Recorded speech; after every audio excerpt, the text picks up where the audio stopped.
గిరిధర్ గారు, ఇప్పుడు అందరికీ వచ్చే మొట్టమొదటి సందేహం ఏంటంటే 2010లో మాట్లాడారు కదా, ఇప్పుడు ఎందుకు ఆ కేసును మళ్ళీ ఎందుకు వెలుగులోకి రావాల్సినటువంటి అవసరం ఎందుకు వచ్చింది? కాంగ్రెస్ పార్టీనే అప్పట్లో ప్రభుత్వంలో ఉన్నది, కేసు పెట్టారు. ఇప్పుడు ఢిల్లీ లెఫ్టినెంట్ గవర్నర్ ఈ ఆదేశాలు జారీ చేయడం కనుక ఏం జరుగుతోంది? What is going on? అడగవలసిన ప్రశ్న ఏంటంటే, ఇంతకాలం ఆవిడని ప్రాసిక్యూట్ చేయడానికి పర్మిషన్ ఎందుకు ఇవ్వలేదు అని మనం ప్రశ్నించాలి. ఓకే, 14 సంవత్సరాలు ఎందుకు పట్టింది అని మనం ప్రశ్నించాలి. ఈ దేశాన్ని తిట్టేవాళ్ళు, దేశ విభజనను కోరుకునే వాళ్ళు, దేశం యొక్క నాశనాన్ని కోరుకునే వాళ్ళ పైన కఠినమైన చర్యలు ఇంతవరకు ఎందుకు తీసుకోలేదని మనం ప్రశ్నించాలి. ఏ ప్రభుత్వం అయినా కావచ్చు, బీజేపీ ప్రభుత్వం కావచ్చు, కాంగ్రెస్ ప్రభుత్వం కావచ్చు, ఎవరైనా కావచ్చు, ఇంతవరకు ఎందుకు తీసుకోలేదు అన్నది అసలు ప్రశ్న.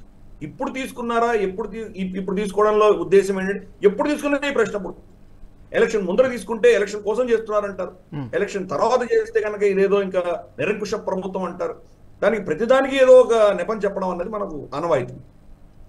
మనకు చూస్తే కనుక 100 రోజుల్లో మనకు తప్పకుండా మనకు ఏదో కఠినమైనటువంటి నిర్ణయాలు జరుగుతాయని మోదీ ప్రభుత్వం చెప్పడం అన్నది మనం చూసాము.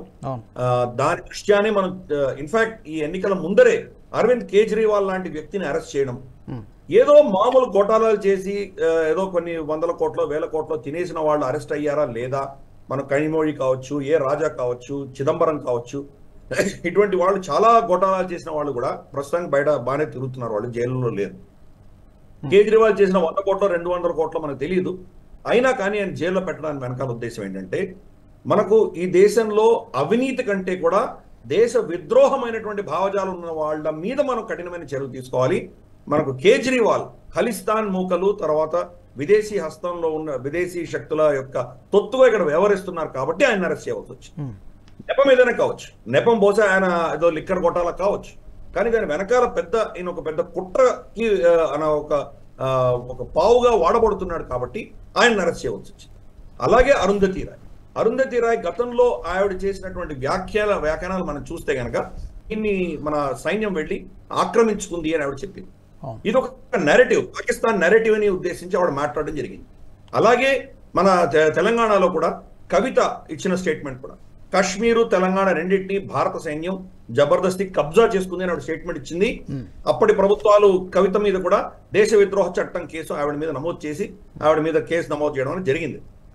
కానీ ఈ రోజు దాకా ప్రాసిక్యూషన్ జరగలేదు. 10 ఏళ్ల వాళ్ళ ప్రభుత్వం ఉంది కాబట్టి ఆబ్వియస్లీ ఏం చేయలేదు. మరి రేవంత్ రెడ్డి ప్రభుత్వం కూడా ఎందుకు చేయట్లేదు మనం ప్రశ్నించారు. వాళ్ళు దేశాన్ని ప్రశ్నించే వాళ్ళ మీద మాత్రం కఠిన చర్యలు తీసుకోవాలి. మిగతా విభేదాలు ఏమైనా ఉండొచ్చు, ఈ దేశంలో దొంగతనం చేయనటువంటి వాళ్ళు ఎవరు, బీజేపీలో కూడా అంత గంగతో కడిగినటువంటి వ్యక్తులు ఏం లేరు, దాంట్లో కూడా ఉన్నారు చాలా మంది. మనం గతంలో వాళ్ళ మీద సిబిఐ రైడ్స్ అయ్యి ఇన్వెస్టిగేషన్ జరుగుతున్న వ్యక్తులు కూడా బీజేపీలో చేరిన వాళ్ళు ఉన్నారు. దీంట్లో ఏ పార్టీ తీసుకోలేదు, అన్ని పార్టీల్లో కూడా ఎటువంటి వ్యక్తులు ఉన్నారు. అది సరే, అది మామూలు చట్టాలు చూసుకుంటే అది ప్రాసిక్యూషన్ అనేది వేరే. కానీ దేశాన్ని ప్రశ్నించేవాళ్ళు, దేశ సమగ్రతను ప్రశ్నించేవాళ్ళు, వాళ్ళని మాత్రం అపేక్షించరాదు. బహుశా ఈ యొక్క స్టెప్ ఏదైతే ఉందో లెఫ్టినెంట్ గవర్నర్ ఇచ్చినటువంటి ఈ ఆదేశము దేరాయ దురుస్తాయని హిందీలో మనకు సాగుతుంది. చాలా కాలం పట్టి ఇప్పుడు వచ్చింది, కనీసం దీన్ని సంతోషిద్దాం. మనం ఇప్పుడే ఎందుకు వచ్చింది అనే దాని పెద్ద లాజిక్ లేదు. ఉన్న ఒకటే ఒక లాజిక్ ఏంటంటే, మోదీ ప్రభుత్వం చాలా సిన్సియర్గా సీరియస్గా రాబోయే రోజుల్లో ఇటువంటి వ్యక్తులను అందరి మీద కూడాను కఠినమైన చర్యలు తీసుకొని వీళ్ళ పట్ల జరగవలసినటువంటి చట్టరీత్యా ఏం జరగాలో అవన్నీ కూడా చేయడానికి సిద్ధపడుతున్నారు అన్నదానికి ఒక సంకేతంగా మనం భావించాలి.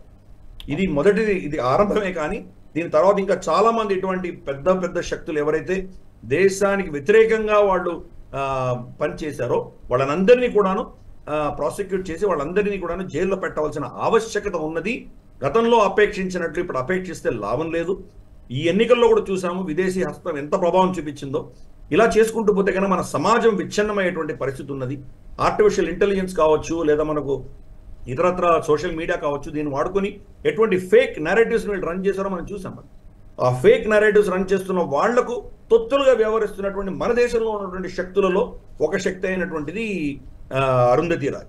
బుక్కర్స్ ప్రైజ్ కానీ, లేదా మనకు రమోన్ మెగ్సెసే అవార్డు కానీ, ఇటువంటి అవార్డ్స్ అన్ని కూడా ఎవరికి ఇస్తారు? దేశానికి వ్యతిరేకంగా మాట్లాడే వాళ్ళకి ఇస్తారు. ఫర్ ఇన్స్టెన్స్ సోనం వాంగ్చుక్ లద్దాఖ్ లో ఆయన ఇచ్చిన స్టేట్మెంట్ చాలా భయంకరమైన స్టేట్మెంట్ ఇచ్చాడు. ఎవరు ఎక్కడికి వెళ్ళాలో వాళ్ళు నిర్ణయించుకుంటారు, ప్లేబిసైడ్ చేయవచ్చు అన్నాడు ఆయన. అంటే పాకిస్తాన్ వెళ్ళాలంటే పాకిస్తాన్ వెళ్ళవచ్చు, భారతదేశంలో ఉండాలంటే భారతదేశంలో ఉండొచ్చు, స్వతంత్రంగా ఉండాలంటే స్వతంత్రంగా ఉండొచ్చు అని మొదలు పెట్టాడు. అంతేకాదు చైనాకు ఒత్తాసు పలుకుతూ చాలా స్టేట్మెంట్స్ ఇచ్చాడు. అక్కడ మనం ఏదైనా డెవలప్మెంట్ చేయాలంటే దానికి వ్యతిరేకంగా మాట్లాడుతున్నాడు. కాబట్టి ఇటువంటి వ్యక్తులను కంట్రోల్ చేయవలసిన బాధ్యత ఉంది. వీళ్ళకి ఏదో డెమోక్రసీ పేరిట కనుక మనం విచ్చలవిడిగా వీళ్ళు వదిలేసామంటే ఈరోజు కెనడాలో ఉన్నటువంటి పరిస్థితి మనకు కూడా వస్తుంది. అలాగే యూకేలో కావచ్చు, జర్మనీలో కావచ్చు, మనకు బెల్జియంలో కావచ్చు, స్వీడన్లో కావచ్చు, సో కాల్డ్ డెమోక్రసీ పేరిట వీళ్లకు ఒక ఫ్రీ హ్యాండ్ ఇవ్వడం వల్ల వచ్చినటువంటి అనర్థాలు ఏంటో మనం చూస్తున్నాం. ఎవరైతే సమాజానికి దేశానికి వ్యతిరేకంగా నిలబడతారో వాళ్ళ మీద చర్యలు తీసుకోవాలి. వాళ్ళకి దేశం నచ్చకపోతే ఇంకే విదేశాలు ఎక్కడైనా వెళ్ళవచ్చు, దాన్ని మనం ఆపలేం. ఫర్ ఇన్స్టెన్స్ ఎంఎఫ్ హుసేన్ పై ఖతార్కి వెళ్ళి ఆయన ఖతార్ సిటిజన్షిప్ తీసుకున్నాడు, అలా వెళ్ళొచ్చు, దాన్ని మనం ఆపలేం. కానీ ఈ దేశంలో ఉంటూ ఈ దేశానికి వ్యతిరేకంగా అంటే ప్రభుత్వానికి వ్యతిరేకత అనేది దేశ వ్యతిరేకం కాదు, రెండు కన్ఫ్యూజ్ అవ్వకూడదు. అవును, మోదీని వ్యతిరేకించండి, బీజేపీని వ్యతిరేకించండి, ఆర్ఎస్ఎస్ ని వ్యతిరేకించండి, అదే పర్వాలేదు. కానీ ఈ దేశాన్ని వ్యతిరేకిస్తే మాత్రం తప్పకుండా చర్యలు తీసుకోవాలి. ఈ ప్రభుత్వం తీసుకున్నందుకు వాళ్ళని అభినందిద్దాం. ఓకే, ఈ వీడియో మీకు నచ్చినట్టయితే లైక్ చేయండి, 10 మందికి షేర్ చేయండి. అలాగే కామెంట్ల రూపంలో మీ అభిప్రాయాలను మాతో పంచుకోండి. Nationalist hub group of channels ను సబ్స్క్రైబ్ చేసుకుని తెలుగునాట జాతీయవాద జర్నలిజాన్ని ప్రోత్సహించండి. ఈ వీడియో కింద ఉన్న బెల్ ఐకాన్ పై క్లిక్ చేయడం మర్చిపోవద్దు.